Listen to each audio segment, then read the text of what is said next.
le fait parfois. Et donc aujourd'hui, c'est Kilema, qui est musicien de Madagascar, enfin qui vit en Espagne, mais qui est musicien malgache, spécialiste de cet instrument que vous voyez là, la sitar, marovagne, entre autres. Il joue aussi de plein d'autres instruments. Voilà, et donc on est très heureux de faire cette séance avec lui. On va parler un peu de sa musique, de la musique traditionnelle malgache. Et puis, dans la deuxième partie, on parlera d'un projet sur lequel je travaille avec le laboratoire Lutherie Acoustique Musique de Jussieu, et qui consiste à essayer de mettre au point des capteurs sur l'instrument pour détecter le jeu du musicien. Et vous verrez, alors, Dorian, qui fait sa thèse actuellement là-dessus, expliquera le système qu'il a mis au point. Et on discutera ensuite des résultats que ça donne avec Kilema. Et si vous voulez, donc par rapport à un enregistrement traditionnel, là, on ne capte pas simplement le son de l'instrument, mais on capte ce que joue le musicien. On détecte le jeu du musicien. Et après, on peut s'en servir. Alors, pour ceux qui suivent le séminaire régulièrement, c'est lié aussi à un autre projet de recherche qui est un projet de développement d'un logiciel d'improvisation dont je vous montrerai, on le fera tourner tout à l'heure. Le logiciel improvisera avec ce qu'a joué Kilema sur sa sitar marovagne. Voilà, donc je vais dire en deux mots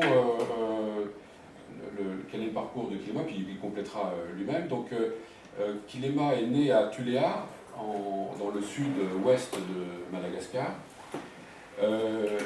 Il a commencé à jouer tout petit, et il a joué un peu dans la capitale Tananarive, et assez vite il est venu en France. Et il a joué entre autres avec le célèbre musicien joueur de Vali, la sitar tubulaire en bambou, qui s'appelle Justin Vali, justement. Et puis, il a commencé à faire une carrière solo, et ensuite il est parti s'installer en Espagne, en Andalousie, voilà, où il continue de jouer à la fois localement et même sur le plan international. Alors Kilema, peut-être que tu peux expliquer comment c'est venu cet intérêt pour la musique.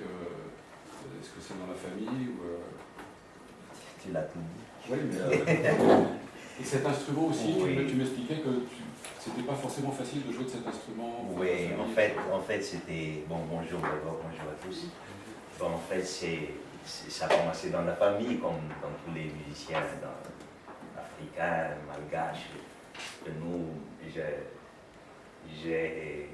dans la famille, nous sommes 13.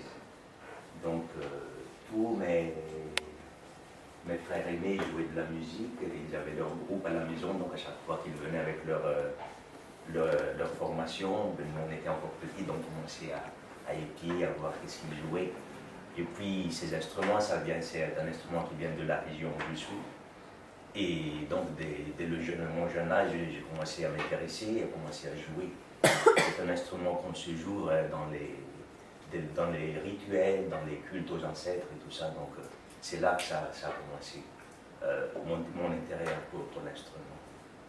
Et tu disais que c'est un instrument qui n'était pas forcément bien vu dans un contexte de... C'est pas bien vu parce que, bon, d'un coup, les missionnaires sont arrivés à Madagascar, et puis, bon, on a essayé d'interdire tout ce qui est relation au culte traditionnel, c'est contre la religion, donc il y avait des familles, et la mienne qui a dit, bon, il ne faut pas toucher à cet instrument, il ne faut pas jouer parce que c'est l'œuvre du diable, en fait. Donc là, c'est...